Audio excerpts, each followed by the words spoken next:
Друзья, всем привет! С вами канал Матрешка с поварешкой. Спасибо большое, что вы нас смотрите. И спасибо вам огромное за слова поддержки. Мне это очень приятно. Друзья, сегодня буду готовить очень интересную закуску, которую просто обожают мужчины. А готовить я ее буду из самого тонкого сала, которое беру на рынке. Вот такое тонкое сало, оно без шкуры. Цена у него 130 рублей за килограмм. У меня здесь его 600 грамм.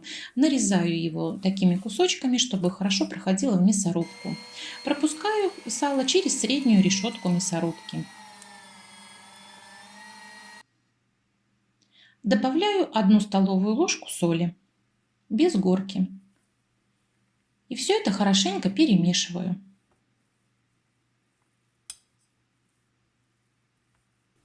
Затем делю сало на 3 части. Но так как у меня его 600 грамм, то примерно по 200 грамм в каждой миске. Но я ничего не взвешиваю, все делаю на глаз примерно.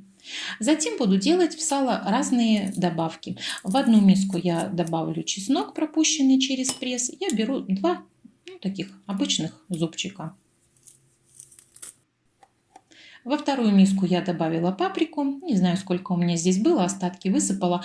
Ну, 1,5, наверное, чайные ложки. Вот так.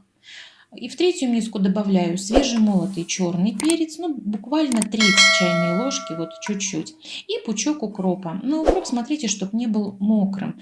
Вы его предварительно промойте, обсушите и нашинкуйте. Теперь каждый вид сала с добавками нужно хорошенько перемешать. А потом убрать это все в холодильник на ночь просолиться. И закуска будет готова. То есть, по сути, у вас получится 3 разных вида сала.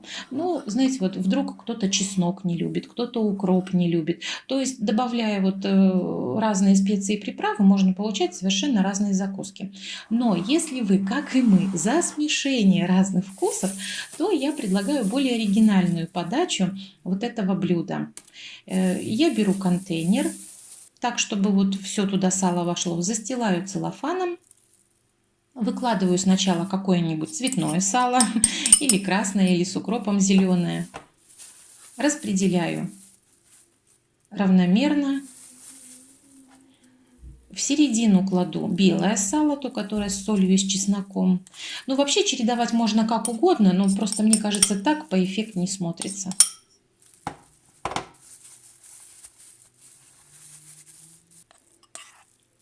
И третьим слоем у меня пойдет сало с паприкой красное. Тоже распределяю ровненько. И все это заворачиваю, закрываю целлофаном. Потом закрываю крышкой и отправляю все это в холодильник на ночь, а потом на несколько часов в морозилку, чтобы это так легче резалось. Вот такое оно получается. Ночь у меня сало пробыло в холодильнике и 2 часа в морозилке. Достаю. Очень все легко достается, когда это целлофаном застелено. И очень легко от целлофана освобождается. И смотрите, получается как интересно. И теперь ножом это все хорошо можно резать. Режу сначала пополам. Смотрите, как, на мой взгляд, очень эффектно и очень интересно смотрится. И потом уже на кусочки поменьше можно резать. Друзья мои, я вам всем желаю приятного аппетита. Если вы это еще не пробовали, обязательно попробуйте. Матрешка рекомендует. Очень любят эту закуску мужчины, особенно с борщом, да под рюмочку. Ну, это просто песня. Друзья мои, спасибо, что вы досмотрели и дослушали меня. С вами была Матрешка с поварешкой. Всем здоровья и удачи. Пока-пока.